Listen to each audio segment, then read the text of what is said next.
Welcome to Drum and Drummer, a podcast focused on drums, drumming and drummers. I'm George Pickering and that's Ben Winty, and we are both professional drummers in this business we call music.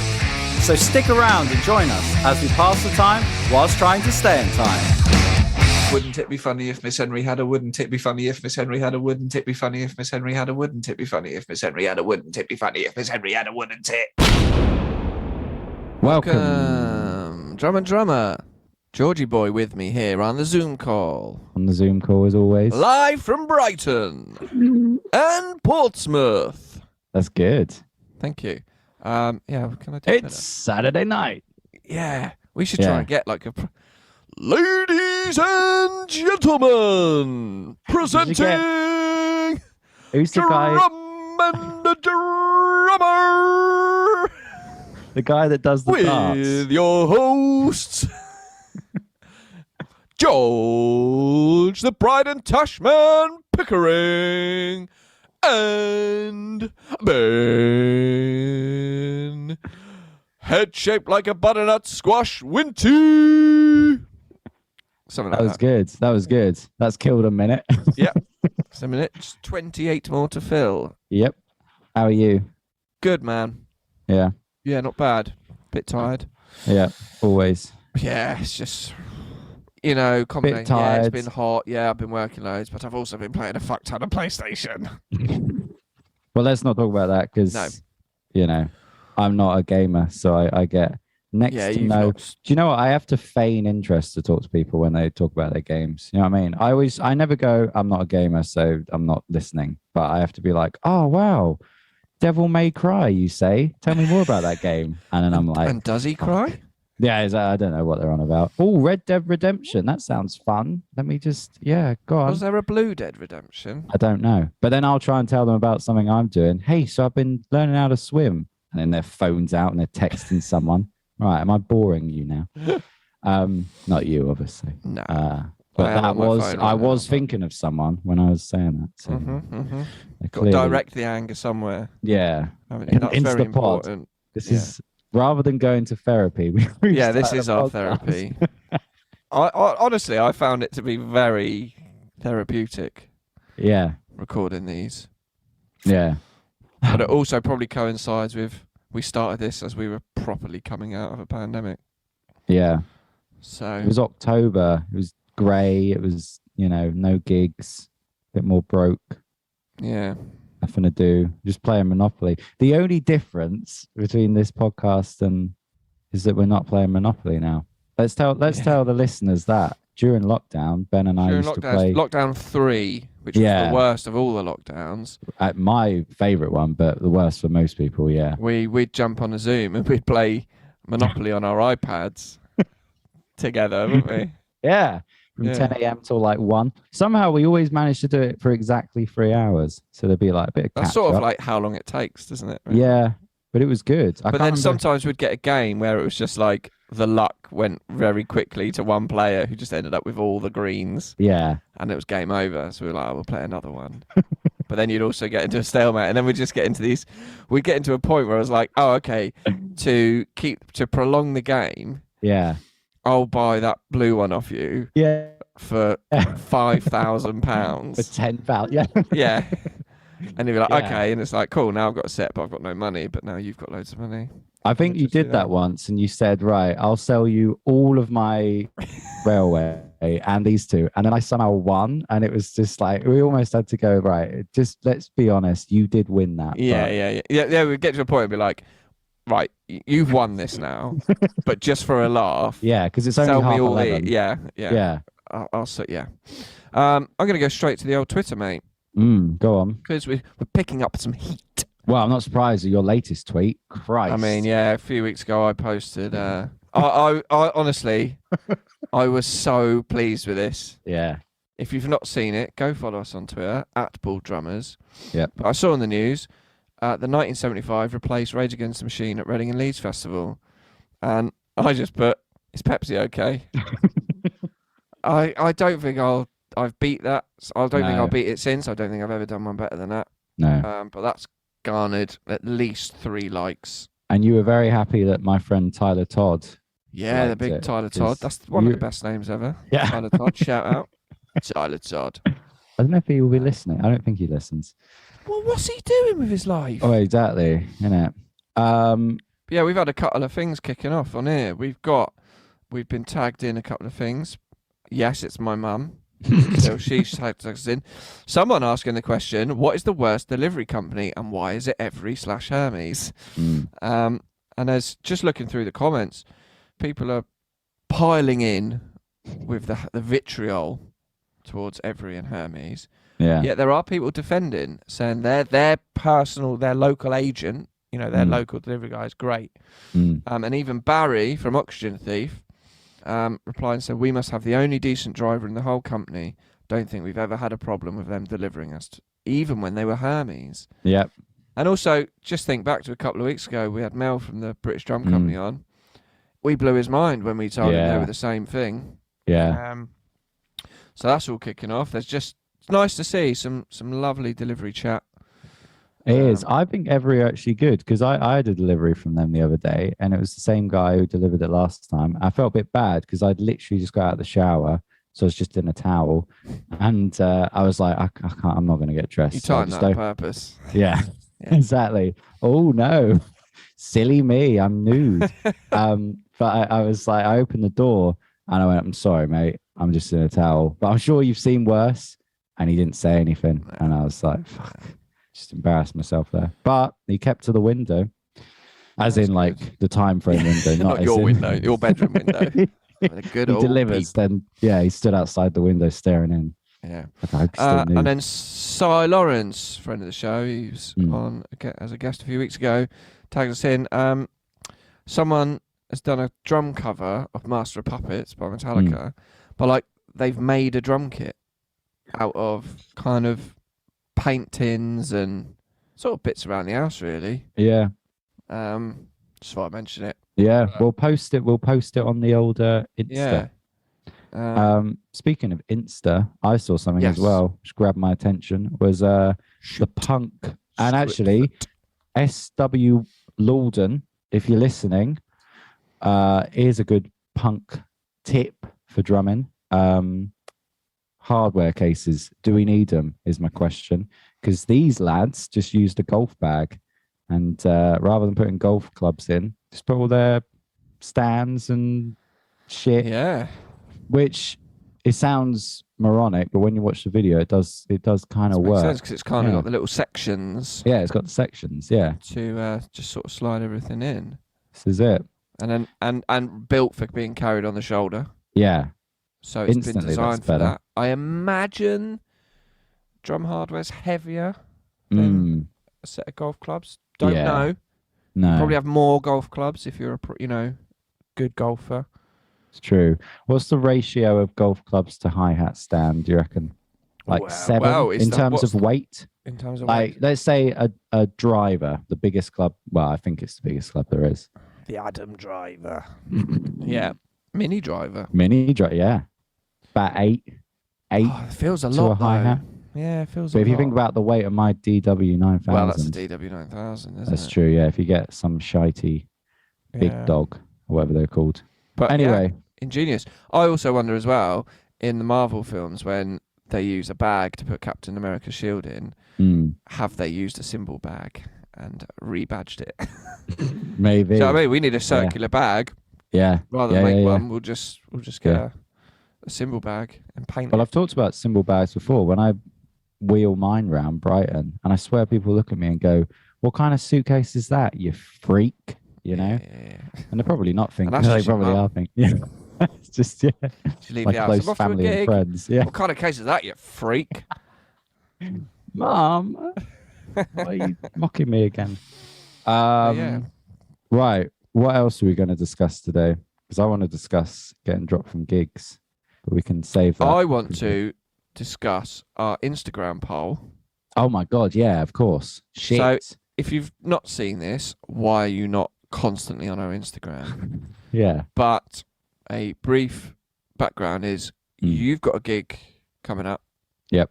And the groom has asked to play your drum kit. Yes. And what I think's really important here I think this is really important, and I want to read this verbatim. It's probably another word you don't know. Nope.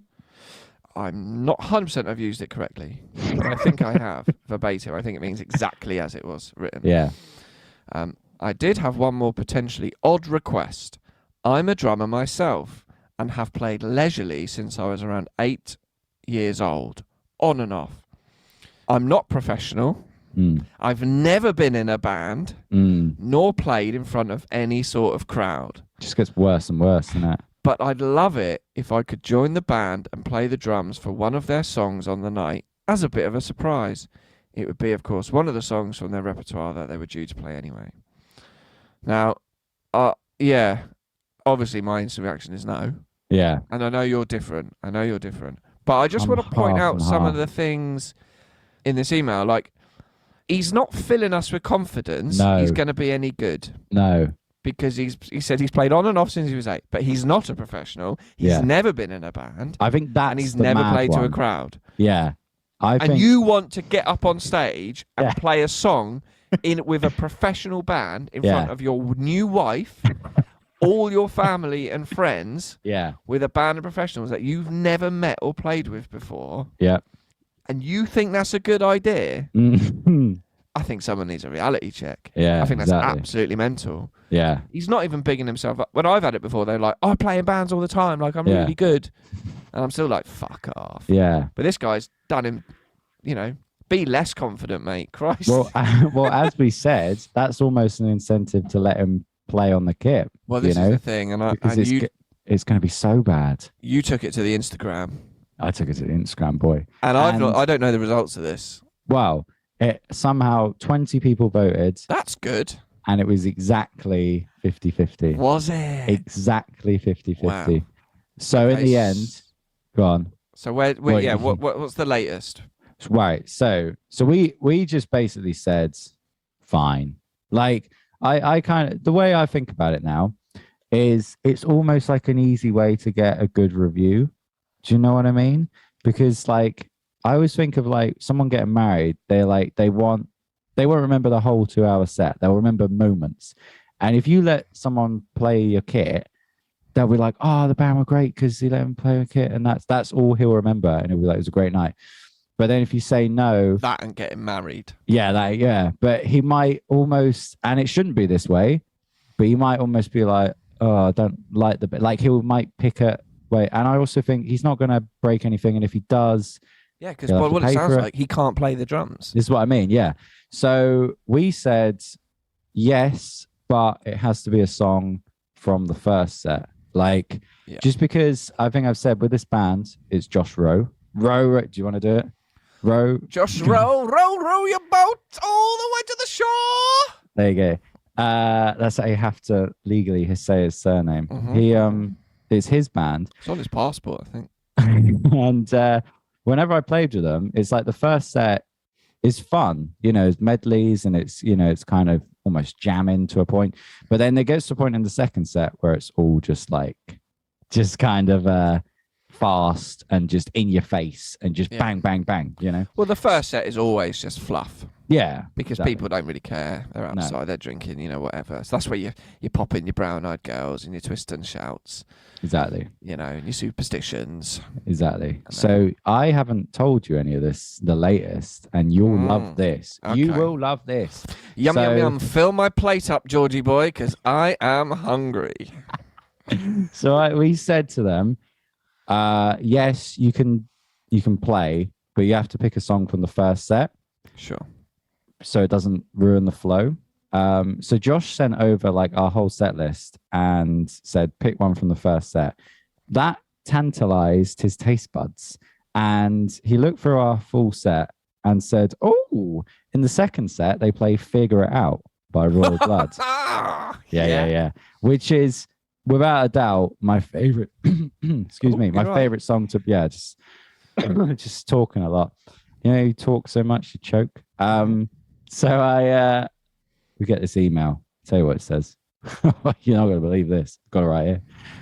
This is from someone at Tailored. Hi, guys. Good morning.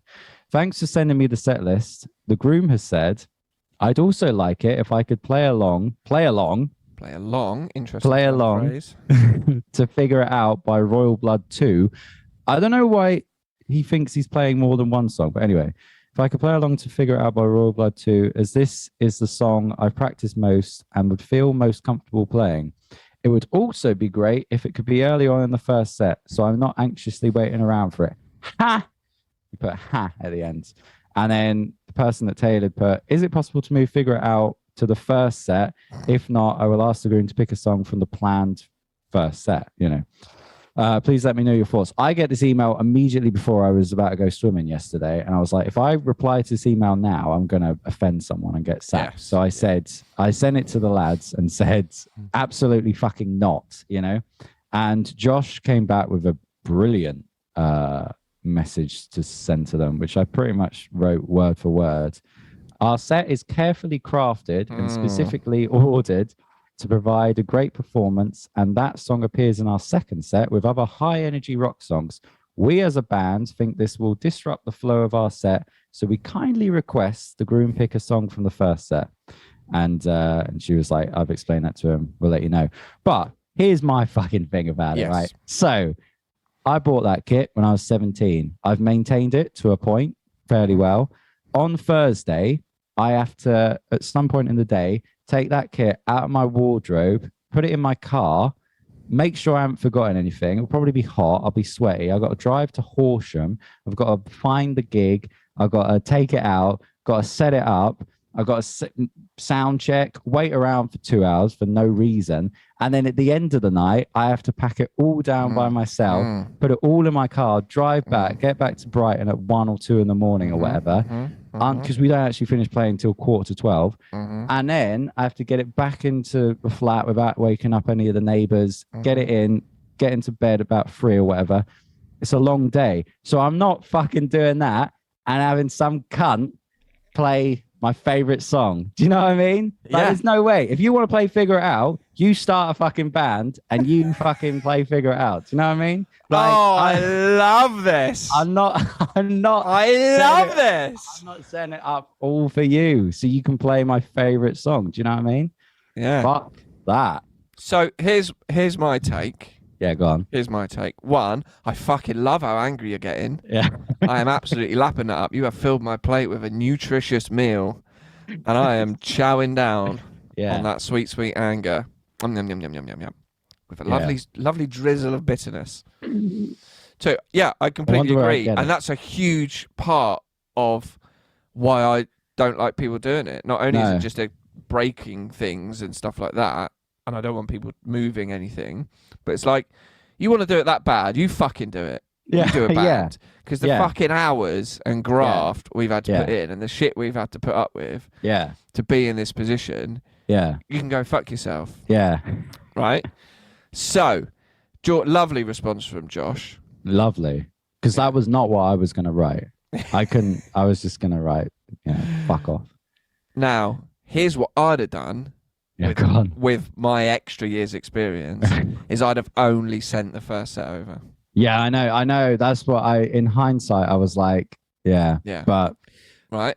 Yeah. Also, absolutely agree. Like when we play Figure It Out in Decade, it's like 4 from the end, 3 from the end. Yeah. Because it's rocky, heavy, big number. There's no way you can do that in the first set. No. Because your first set's your fluff, your brown eyed girl, your superstition, your twist and shout, your Valerie's, So, and I would say, out of all the 10 years I've been doing Decade, Figure It Out's the most challenging. Yeah. It's up there as one of the most challenging to play in that band. Yeah. And I'll reread you this, guys. Well, I'll say, before you get to rereading it, another thing is, I'm not a professional. I've never been in a band nor played in front of a crowd. And you want to Figure It Out? Yeah, exactly.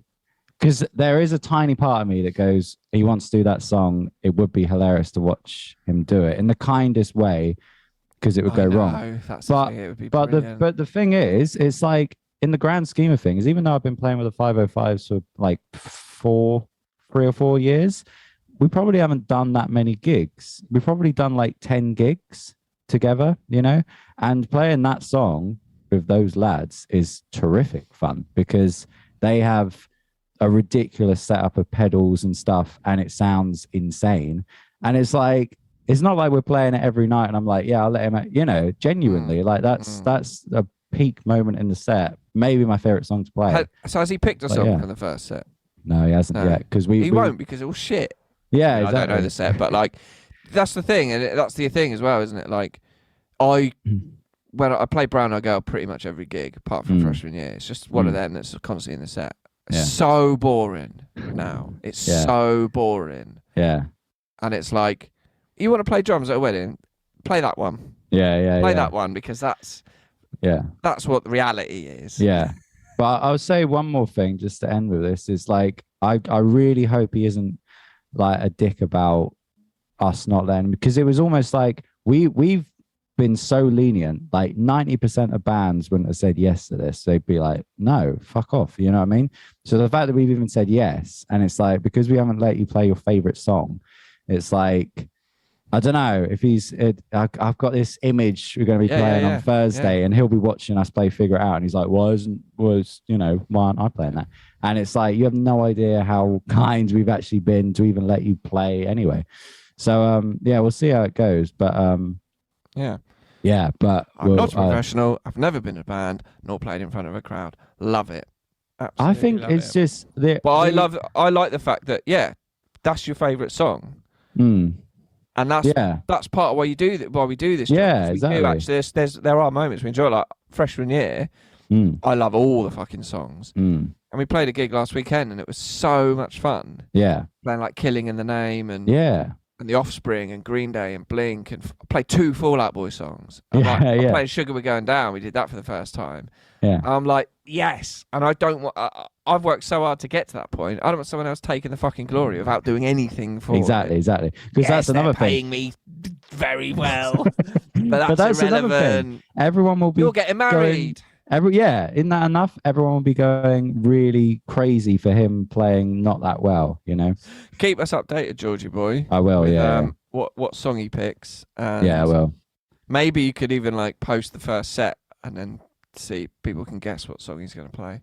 Yeah, no, I will do that. If he does play, please film it. If he's really good, doesn't. Yeah. But if he's rubbish, I really want to fucking see it. One more thing, going back to that email you keep rereading, you know, that I'm not a professional. It's like, fine, you know, but it's that I've never played in a band. It's like, it's not that hard to get in a band or play with people. You know, if you're at school and you're a drummer. Yeah, he said he's been playing since he was 8. How has he never gone, I guess I'll start a band? And also, I don't know, almost like you've never played at an assembly or something. Like, I don't know. I'm like, how limited is it? Yeah, you're angry. You're angry, and I love it.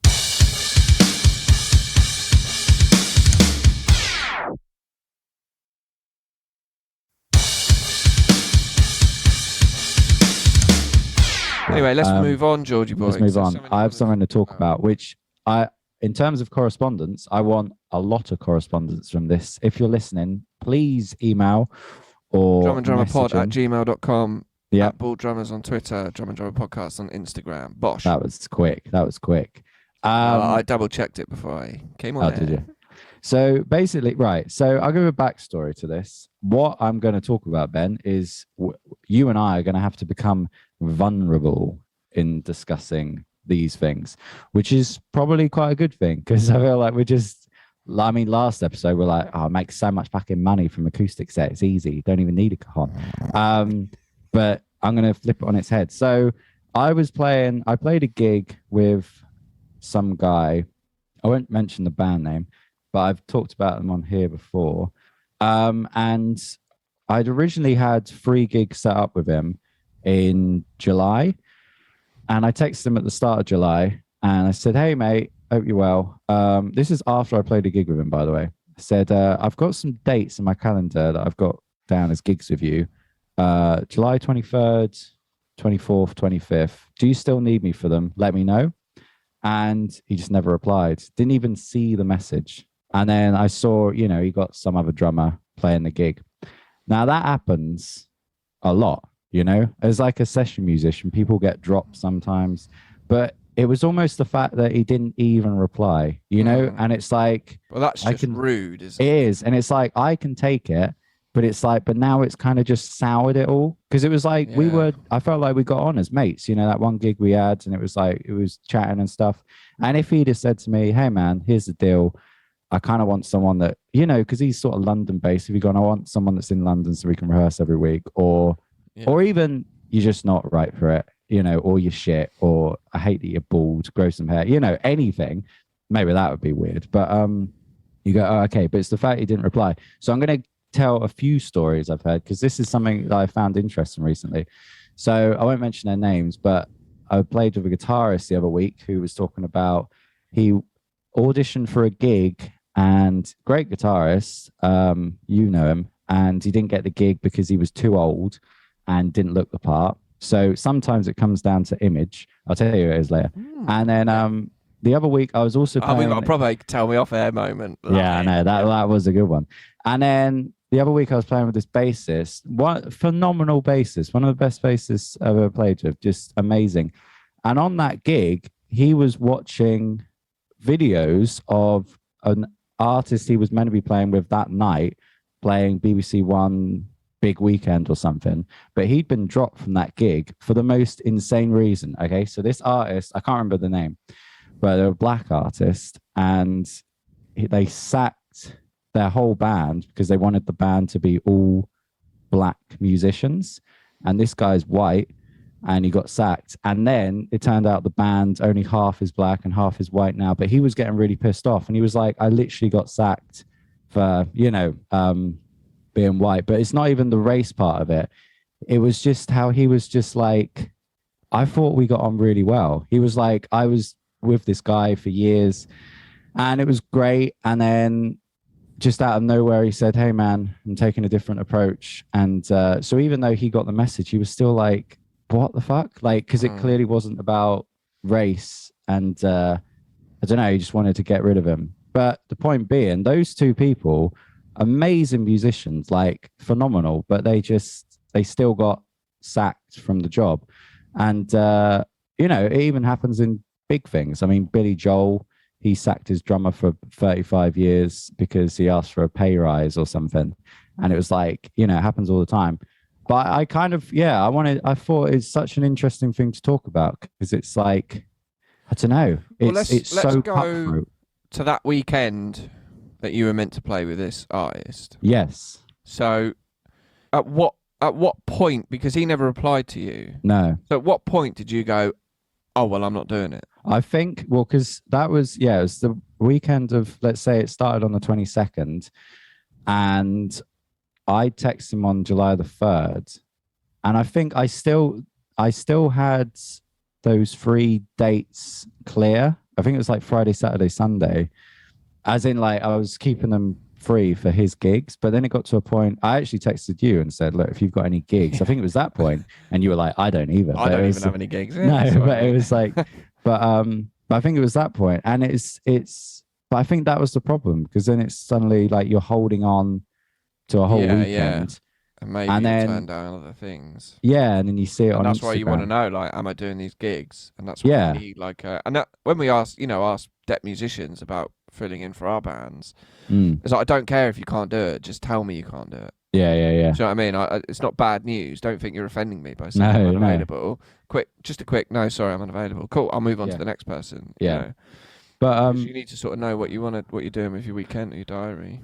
You do, but just the whole idea of, but then, or the balance of that is, there was another artist I played for a few months ago, and she asked me the other day, she's like, do you want to be the drummer?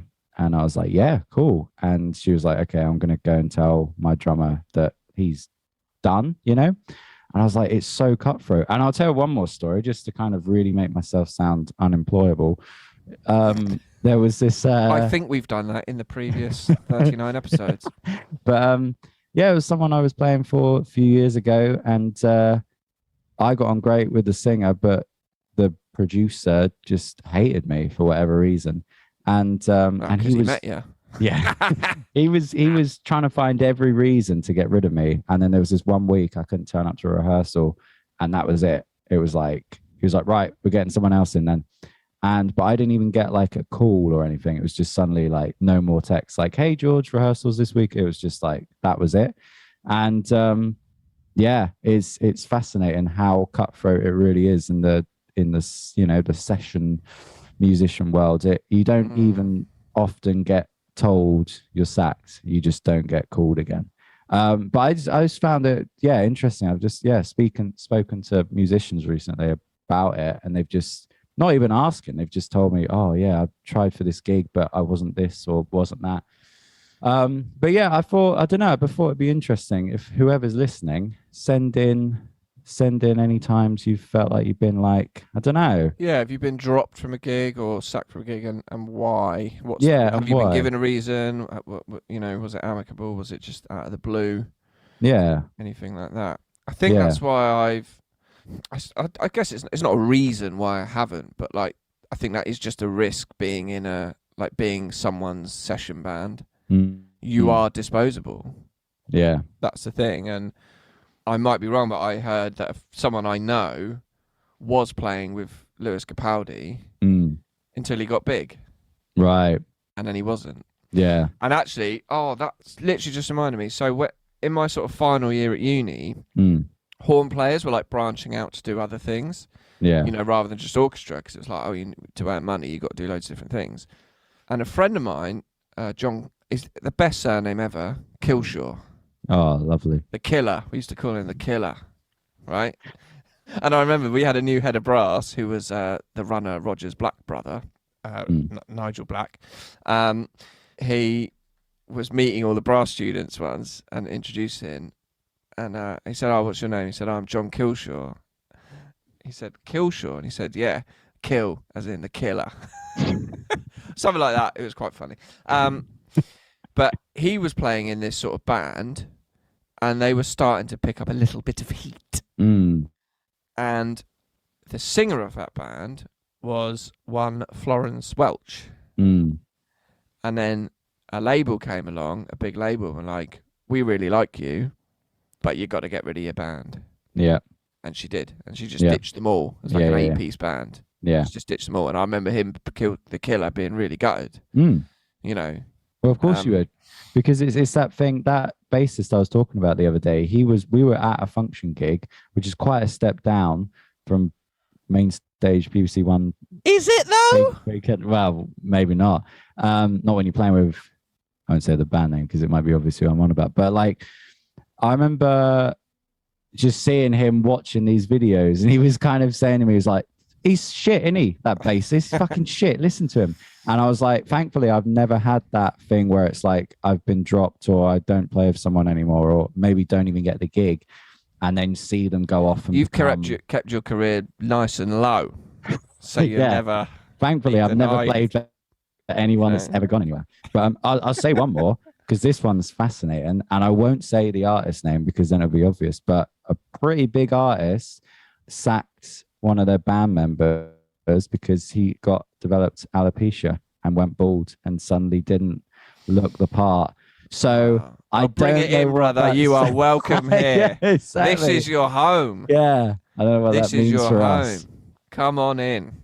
But I mean, have you ever had? Because I mean, I feel like your kind of drumming is you've got the tailored stuff, and then you play in bands more than like. Yeah, you kind of have your session stuff, but it's like people at your studio. But has there ever been any like times where you've, I don't know, perhaps not got a gig and I don't think so, but I think that's just because I've been in the band. Like it's been a band. Like I'm a founding member usually. So, or I'm part of the band, so I'm not as disposable. Yeah, I'm not just a session, and yeah, any sort of session things I do is 99% it's just in the studio. Yeah, it's already so there. Then I have nothing to do with the live thing. No. Or whatever. And a large part of why I'm drumming on it in the studio is because I own the studio. So that's easy to sort out. You do very well in auditions, yeah. Yeah, just one entrant today. Oh, it's me. Just look on the list. Ben Winty. Right, I'll go and set up, shall I? If anything, this isn't to be arrogant, but then some people have asked me to play with them live, and I've had to say no. Yeah. But no, I don't think that. But I get that feeling of being dropped actually comes from recording for me. Right. And it's you work with a band or an artist and you record them and then you spend, a good solid chunk of time mixing and putting everything into the mix. Yeah. And then you see they go and record somewhere else. Right. That's right. That's yes, where I yes. get that feeling from. Yeah. And you're like, what have I done wrong? Yeah. Like, I thought you were really happy. Like, we got on the day. Yeah. We had a good day. Like, and me and Neil will definitely talk about this on the Mixforge podcast one day. Another little plug there. Because, and I think a lot of recording engineers experience this is you put so much into it and you feel like that's my entire life of skill and effort has gone into this track and this mix. And you think the band are really happy, and then you see on Instagram like, oh, they're recording in another studio. Yeah. What did I do wrong? What? Yeah. And actually what you have to do is you have to go, it isn't me. Like, it's not, I didn't do anything wrong. No. And I came up with a phrase to help me deal with it a few years ago. Some people prefer Starbucks and some people prefer Costa. Yeah. And you can't always go to Starbucks, so you just go to Costa. It's fine. Yeah. And you're dealing with usually with a group of musicians, and I've had it before. Half the band want to come here, half the band want to go somewhere else, and they have to have their own internal meeting, their own agenda.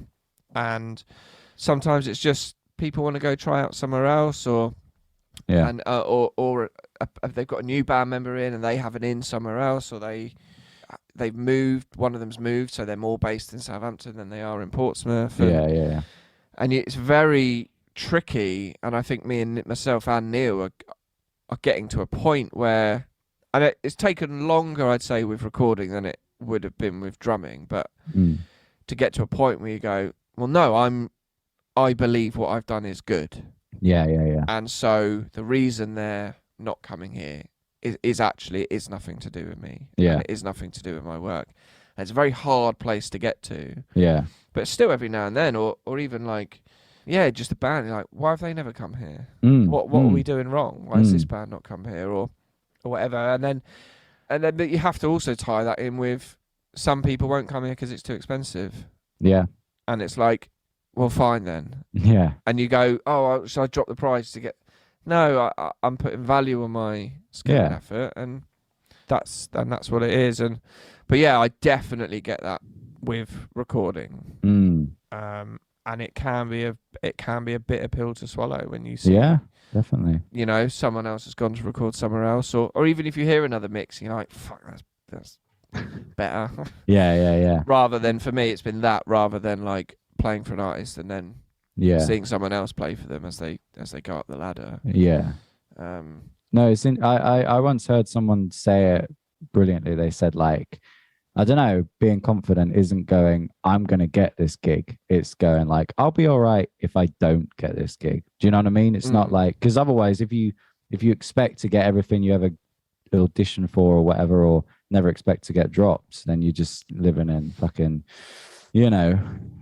mad land. Whereas if you go, okay, that just wasn't the right gig for me, because that's something else. It's like, it could be anything. Like, in fact, bring it back to my thing with gigs. I once auditioned for this band called the Love Zombies, which were like a punk band.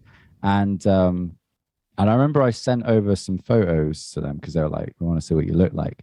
And I had this shirt that said punk, and like I was clean shaven, and I think I was wearing like a punk hat or something. But then I turned up to the audition, and it had been like a year since those photos had been taken, and it was the first time I grew a beard. It was kind of like you were bald and you had ripped armpits on your Fred Perry t-shirt. Honestly, but I looked completely different because I even bought these weird like leather boots, and I had this big beard, and I think I was wearing a flat cap, and I didn't look punk. I don't even know what I looked like. And like drumming wise, I'd learnt the songs, and they're like, hey man, really like the drumming, but I knew I didn't look the part. And that was like a lesson about like, oh, image is so important. It's important, and sometimes you can't help it. You can't help it. And there'll be, and you won't mind me saying this, but there's a reason Benny Kay's been on the X Factor and I haven't. Forget connections and forget all that sort of thing. Yeah. They'd rather put him in the Girls Aloud video and put him on telly than me. Yeah. And that's just how it is. You know. But that doesn't make me go, oh, I'm not a worthwhile drummer. No. You know, because my value, I get my value elsewhere. Like, you know, I not to blow the trumpet, but like I've got an incredibly full 2 months coming up of gigs and studio work. Yeah. You know, people are coming back. Like Norm Archer's just booked me to play on the whole second album. Yeah. Great. That satisfies me enough. Yeah. That fulfills, right. He's enjoyed what I've done. He's coming back for me to do more. You know, and you just think like, I think you have to look at, it's easy to look at the things you haven't done or that you're missing out on or you wish you'd got and stuff. But actually, when you look at the reality of what you are doing, you go, oh, fucking loads of people would love to do this. Yeah, exactly. You know, like, and that's why, you go, actually, my diary is very full. Yeah. With all good stuff. Yeah. It's fine. And that's the better way to think about it, because in the kindest way, what you said could, you know, come across as arrogant, but I don't think it is. It's self-assured. It's going, do you know what? I'm not going to focus on that band didn't come back. You know, it's the same as me. I'm not going to focus on the fact that he doesn't want me to play drums for him anymore. I'm going to go, hey, this other person does want me to play drums for them. And and it is exactly that. It's kind of like, well, I'll just say one thing. When I talk about my summer to the people this year, and I'm like, I'm literally just living off gigs, and blows their minds. You know what I mean? But then if I focus on, but why am I not playing Ed Sheeran? You know, it's just like, you'll never ever be happy. So it's tricky. It's very mental based and takes time to, I think, get in the right mindset. And you kind of sometimes think, oh, why haven't I depped for that band yet? Yeah. You know, like I've never depped for the 505s. And I think there was a possibility of me doing it, but they'd rather have you. And it's like, it's fine. Yeah, it is. Yeah, of course it is. Why don't they want me to play with them? Like, I'm good enough. Yeah. It's not to do with that. Like, it's nothing to do with me as a drummer. It's logistics, and it's played for them before, and exactly. You know, and people have different preferences, and that's absolutely and fine. I think that's it. And I think, but I've got 8 fucking gigs this month, with a potentially on 9th. Yeah. I don't think I could fit another one in. No, I could, but yeah, and I think it's. And on the flip side, they've never played for my bands, so. Yeah. Do you know what I mean? Like, well, they don't. They never dep out anyway. But no, it's no, it's, and I think it's like, just because that gig didn't work out, that's just not your gig. You know, it wasn't meant to be. Like, that's the kind of way I think about, coming back to what we were talking about. You know, getting dropped from stuff, and it's like, I don't know, you can't force it. Like, whenever I've been dropped, I go, well, fine. It wasn't right then. You know, like, that's rather than like trying to hold on. I mean, that's my point. You know, that bassist I was playing with, he was trying to hold on to it. Like, why doesn't he want me? Why? Like, he doesn't. There's literally another bassist playing. It's kind of like BBC now. Relationship breakups. It is. Yeah, it definitely is. Because I think and then you see them, you know, going off with a new drummer, and you're like, well, are they happier now without me playing drums for them? And you just have to remember this. It'll all come crashing down at some point. So. Exactly. And one day we're all going to die, and every, you know, piece of music will be lost forever. So anything in the drum dumpster this week? Nah. No? No, I've not seen anything. I haven't really. We should have done the golf bag in the drum. That would have been good. Yeah, maybe. Yeah, too late. I will just say one more thing. Do send in any times you've been dropped or felt like you've been shafted from a gig wrongly. Did you miss out on an opportunity and it work out for the best? Yeah, that's a good one. Let's put it on the flip side. Yeah. Let's not discuss, you know. I've had a couple of situations like that. I'll save them for another time. But now, do them now. Do one. Quickly, when I bought my flat in London, the one I wanted was unavailable. And then they went, oh, actually, upstairs has just become available. Do you want to look at that? And I went and looked at it. It was better and cheaper. I thought it was going to be a music thing, but... No, another music one. I auditioned for 2 bands in London. The first band I auditioned for, I really wanted to be in. Didn't get it. So the second band I auditioned for, I did get in. And I was like, yeah, that'll do. That'll be cool. And then from that band, we called Mordecai. From that band, I met Gareth, who then formed a electro swing Gypsy Balkan duo, added a live band. I joined that. That was called Gypsy Hill. Played and toured around all the festivals in Europe with them for 6-7 years. And through Mordecai, I met Jeff, a guy who made promotional videos for luxury super yachts. I ended up writing music for those videos for 2 years. And yeah, kind of joining Mordecai, which was my second choice. I ended up, that gave me the platform financially to leave PlayStation and come back and become self-employed. Yeah. And where was that other band? Nowhere. Exactly. Gypsy Hill was still going. Yeah. You know, one of our videos had 3 million plays or whatever. See how many things you can get in. Yeah, I bought a flat and 3 million views. Right. Now time for Tom of the Week. Tom of the Week, sure, let's do it. It's going to be quick because we're running out of time. Tom of the Week. That's a lovely, lovely Tom. Tom Thumb. There we go. Fucking hell, who's that? Have you never heard of Tom Thumb? No. Christ. It's only episode 40. Have we run out of... Well, that's it. Did we mention it was episode 40? No, we haven't. It's episode 40. The big 40. Life begins at 40. Yeah. Get your prostate checked. Yeah, Ox. Exactly. Now. Yeah. Yeah. He put up a status. He's had a scan. Today. He's all good. He put up a status talking about pensions. I was like, oh yeah, he is. He's getting on. He's like, any pension advisors out there? I was like, I've got to start thinking about that someday. Not yet. It's not too late. No. Tom Thumb, kind of this sort of like fictional little guy. Apparently he was born and he was the size of his dad's thumb. And he became mates with King Arthur or something. And he went on these little adventures and he got like eaten by a cow and stuff like that. I had a glance over the Wikipedia. But it's kind of like a folklore, fairy tale sort of. Like Welly. Thumb. It reminds me of Welly Baby from Gossip Mongers, but that's lost forever. That episode, one of my favourite stories. Tom of the Week, Scraping the Barrel. Don't know. There you go. Yeah, possibly. Well, premature kids that I've never heard of. Yeah, I'd say premature kids. He's got to be a bit premature. No, apparently they sort of wanted him, and he was born, and he was a little tiny. Little... What, they wanted him thumb size? Yeah, or something like that. And he's tiny little man. Where did they get? Oh, that's yeah. And King Arthur loved him. He was like, "Oh, it's my little mate." Tom Thumb. He's kind of the equivalent of Hasbulla. Do you know who he is? Yeah. It's like I didn't realise he was like 30. It's like, oh, he's actually got a disease. I thought he was a kid. I thought he was a Larry kid.